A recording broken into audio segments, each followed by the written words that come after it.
ฉะนั้นเรามาปฏิบัติธรรมเรามาภาวนาเนาะเราก็มาฝึกให้จิตใจเนี่ย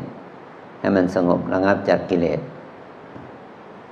มันมีอยู่แล้วสำหรับคนบุรุชนแน่นอนนะพวกเราที่มาแบบ3 วันเนาะเราคงจะได้ไม่หวังว่าจะได้มาลูกเป็นพระอรหันต์ในวันที่3เนาะ ว่ายังไง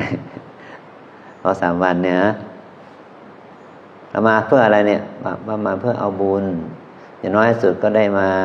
สงบจิตสงบใจมาได้ไหว้พระสวดมนต์เนาะบางคนก็ได้มาทำบุญตักบาตรมาสงบจิตสงบใจมารักษาศีลมาได้ทำวัดสวดมนต์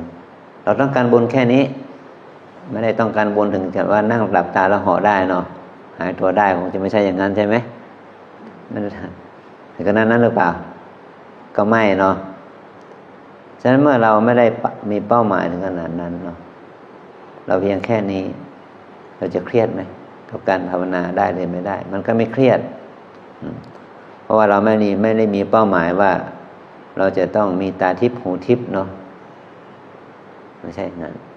เราไม่ใช่ต้องการในขนาดที่ว่าเหาะได้หายตัวได้เนาะ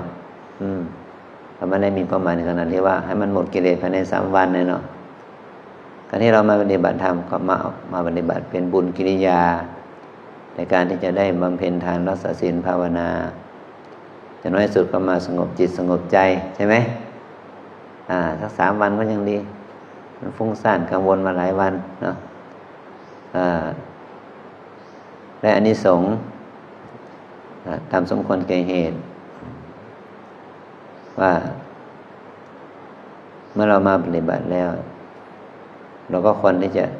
ทำให้มันมากตามเวลาที่เรามี